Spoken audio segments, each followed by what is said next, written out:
What if America's favorite snack started with a kitchen meltdown?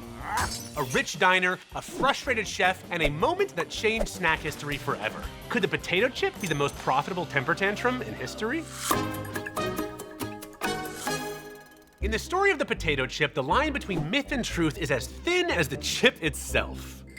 In one of the most popular versions of the story, an act of frustration somehow became a $40 billion industry. Summer 1853. It's hot. Saratoga Springs is basically the Hamptons for rich Victorians.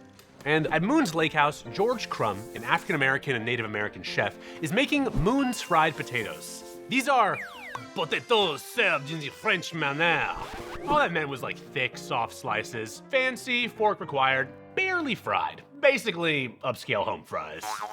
In one version of the story, a disgruntled customer, rumored to be none other than railroad tycoon Cornelius Vanderbilt, sends the potatoes back. Too thick, too soggy. So Crumb cuts them thinner. But again, Vanderbilt sends them back. Too thick, too soggy. Legend has it this exchange happened several times, back and forth trying to get the potatoes right, and eventually Chef Crumb gets a little shippy, we could say. In a moment of pure, deep-fried frustration, he slices the potato paper thin, throws the slices in a pot of hot oil, salts them like it's personal, and sends them back out. But instead of serving up revenge, he served up perfection. Ooh. The customer actually loved them.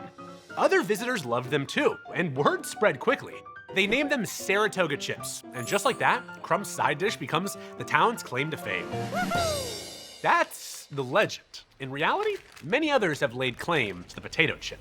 3 of them worked at Moon's Lake House, and the other predates that restaurant altogether. So there's Aunt Kate, Crumb's sister. Rumor has it she may have dropped the first slice in the fryer by accident while peeling potatoes. Then there's Eliza the cook, who was credited in the New York Herald in 1849 for crisping potatoes at Moon's. That's 4 years before Crumb. And then there is Hiram Thomas, a black hotelier who ran Moon's Lake House in the 1890s. He was called the inventor of Saratoga chips in his 1907 obituary. And before all of them, Dr. William Kitchener. In 1817, his cook's oracle describes slicing potatoes the thickness of a 2-penny piece, drying them, and frying until crisp.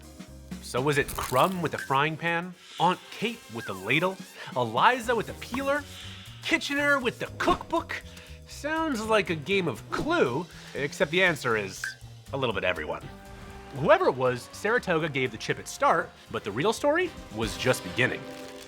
By the late 1800s, chips were showing up in fine hotels, train cars, and even cruise ships. But they were always eaten where they were made. Fresh, fleeting, and forget about taking them home. The snack simply could not travel well. They went stale quickly, or they crumbled. Pun intended. Enter Laura Scudder, an entrepreneur running a gas station in Monterey Park, California. In 1926, Laura decided to use a brick building next to that station to manufacture potato chips. But little did she know, she was about to disrupt the entire food industry. Scudder discovered that wax paper preserved quality and freshness longer than normal paper bags. So she asked her female employees to take sheets home, hand iron them into bags, fill them with fresh chips, and seal the top, leaving air inside them as cushioning. That simple idea? Huge. Chips stayed fresh, didn't crumble, and suddenly could travel beyond local corner stores.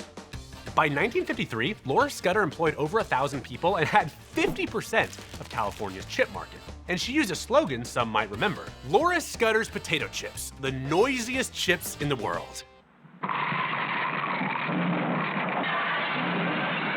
And Scudder didn't just stop with keeping chips fresh. Her company became the first to put a freshness date on food packaging, a standard we now take for granted, but that was revolutionary at the time. Once the packaging problem was solved, scale became possible. The chip's journey from a dining room delicacy to a nationwide snack was about to catch on.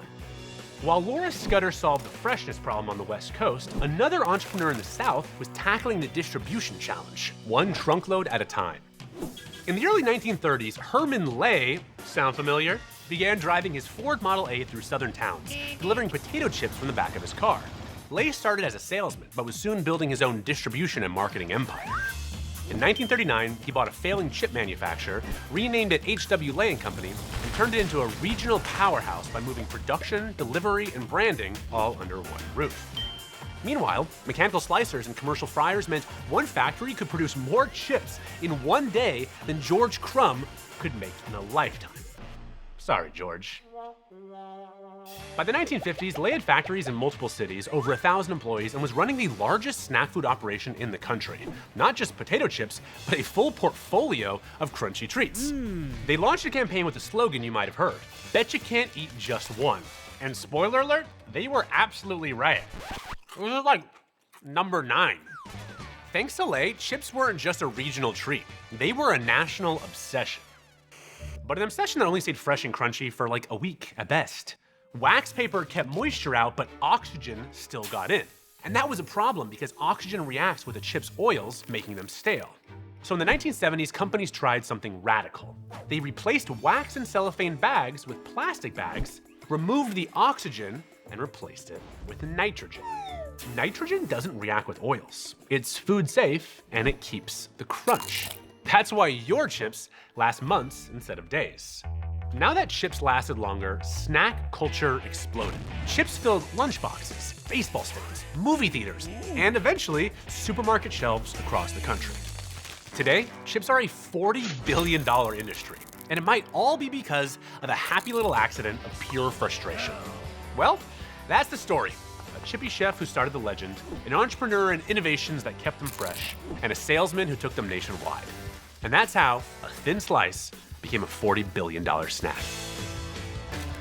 You really can't eat just one.